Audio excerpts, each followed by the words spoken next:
I like to think I've had some pretty good ideas in my time. Like, forget drive-through coffee shops. I invented drive-by coffee. Latte! And whatever spork, I beat the hell out of that when I created the cutting spoon. But the one idea I had that was probably most successful was my water spray cat deterrent, which quite successfully rid my yard of urine spraying cats. Well, at least I thought that was the case for a while. So there I was, working away on a new non-cat related project for a YouTube video, and I noticed an all too familiar sight and smell. Yep, cat piss. Yeah, like before, it's in all the usual places around the outside of my house. Even in my house. Oh, what the hell? So while my really super awesome cat get away thing worked well for months there, it's not really practical to leave on all the time. But even once it was packed up, the cats stayed away.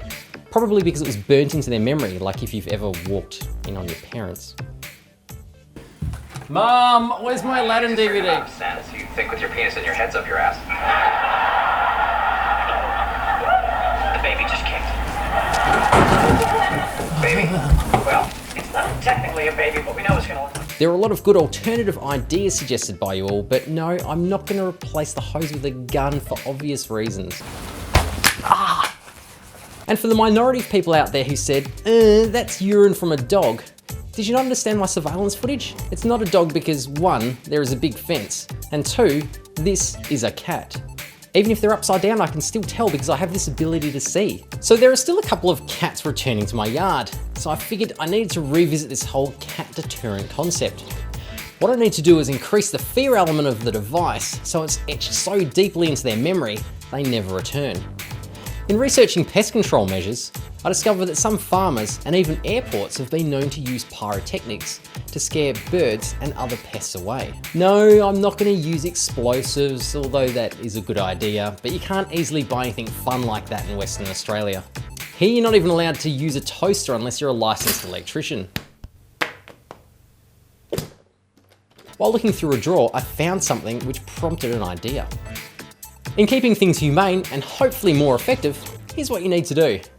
Start off by purchasing yourself some party poppers. You'll also need an old pedestal fan.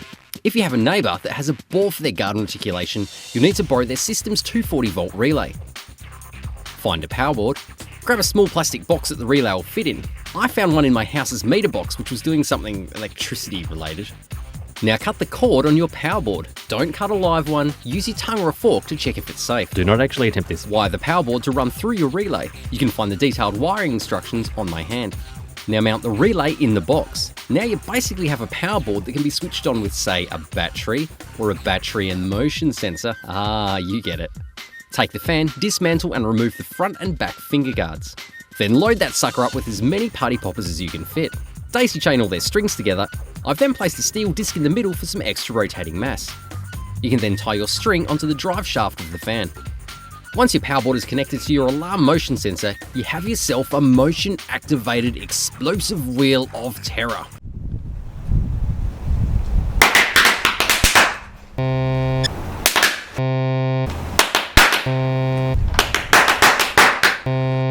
So what do you think? Pretty scary, huh? No, it's lame, and the string keeps breaking. So we need to make an extreme party popper of some kind. Here's how we do it. First, grab yourself a tyre valve from a bike or stroller and a 1-inch thready thing like this from your kitchen drawer. In a mystical muffler forest, I managed to find some really big tube and steel plate. Take some measurements, then type 5318008 into a calculator. Turn it upside down and it should say boobies. Boobies. Next, we cut ourselves some circles from the steel plate, then cut another 25mm hole. Weld the end plate circles on. Brace your 25mm thready thing and your stroller valve on. Next, make a return visit to your neighbour's bore. This time borrow their reticulation solenoid.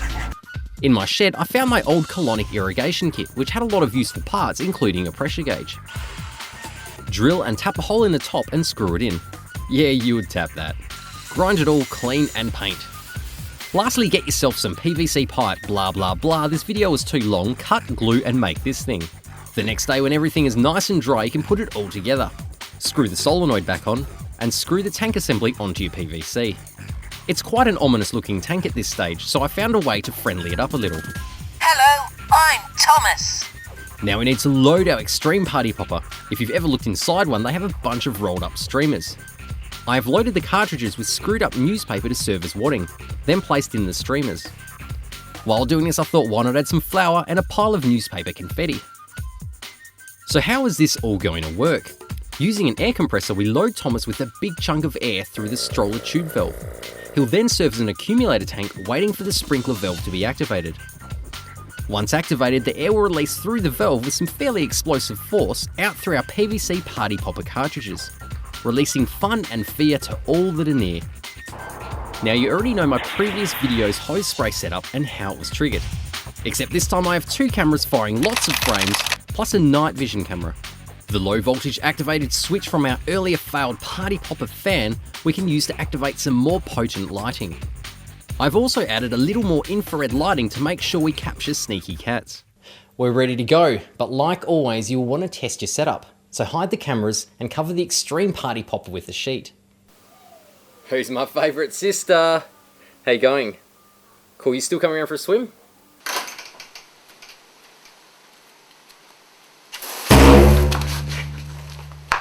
It seems to work pretty well. The water spray gives that good initial scare, and then the air exploding around the target, accompanied with an earth-shattering boom, appears to really bring home the fear element. I especially like the point where she gets a little airborne too. So this rig should leave your target second-guessing the prospect of ever returning to your house, or even continuing any form of sibling relationship with you in the future. Now unroll your test subject from their fear-induced fetal position, clear and reset the rig ready for the night and a visit from your favourite urine packing kitters. It's night number 1. Let's check our surveillance footage and see how we went. Here he is, my old friend Tabby Toilet Rug. Oh, he looks over and recognises that something is a little different. What's all this then? And then he retreats. Nah, cats aren't that smart. All he's thinking is, can't go and run and wheeze, and runs right back in. Right in the face, please. That's always a good way to clean under those eyelids. And boom, the drone shakes the windows of the house, and that cat is out of there.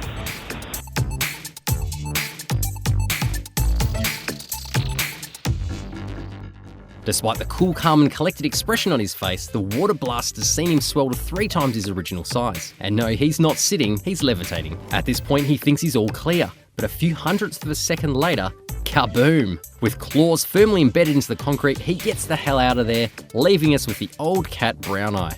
Actually, hang on a minute, in this next frame, has he got cat wood? See, this cat repellent isn't cruel, it apparently turns them on. We're all reset for night number 2. Which cat is this? It looks like Fatty 2x4 from my last video, but he has black paws. Looks like we have a new player. Let's just call him Fatty Blackpaw. Sprayed right in the face. And he leaves behind a massive trail of destruction. And looking at the photos, before the first frame even fires, he's launched off the ground. Thomas the Tank detonates and Fatty Blackpaw has a moment of 0G. That's right, Fatty Blackpaw, I can has boom! Then he returns to Earth and kicks the backboard and extreme party popper with all of his kitty power. And Happy New Year! A mushroom cloud of fun descends on the backyard, while hopefully his cat brain is registering that this is not a place to return to. As an added bonus, while editing this video, I realised that having the 2 cameras allowed me to create a very rough 3D anaglyph image. Check it out with 3D red cyan glasses if you want a headache. If you're interested in researching how to create these images for yourself, don't accidentally mistype anaglyph like I did, as it turns out that anal GIF will yield a very different search result. Once again, I reset the extreme party popper for night number 3. Looks like it's the early hours of the morning. It's come to visit. Oh, this is kind of a bit awkward. Yep, the dove from my last video has returned. Now, some of you asked why I didn't name the dove like I named the cats. I don't know, what am I, the animal naming guy? Okay. How about Dovo von Dovington? And boom, Dovo is vaporized into a fine avian mist. Not really. With some quick fighter pilot style evasive maneuvers, he was safely out of there. Man, birds really know how to fly. So that was it. The cats didn't come back. The extreme party popper seems to be a pretty good solution. Apart from the fact that it requires about 4 hours to reset each time.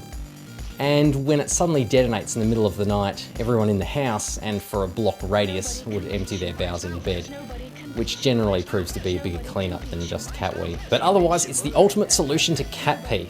Or you could just get a dog. Nah, they wee on everything too. But do remember, it's not the cat's fault. Don't be cruel to them. If you're gonna take it out on someone, take it out on the cat's owner. No. Naughty. No. No. No. No. No. No. A huge thank you to you guys for being so patient with the release of this video and for your support and comments. Join me again for the release of my next video in 2035, where I'll be harassing cats with fire. No more cat content, unless they come back. But there is a lot of very cool stuff already in the making. And I will be working towards releasing more frequent videos for you all. Maybe some simpler ones and maybe some extremely complex ones. Jump on my Facebook page for some behind the scenes info and pics. There is a link in the description box below. And don't forget to subscribe. I'm Craig Turner, my YouTube channel is Turner81. Thank you very much for watching, and I'll see you again soon.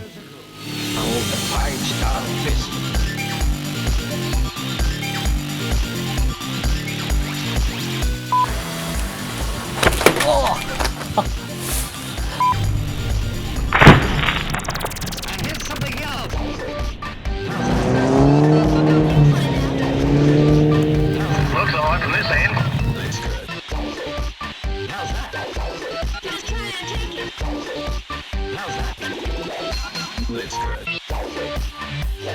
Dragon style.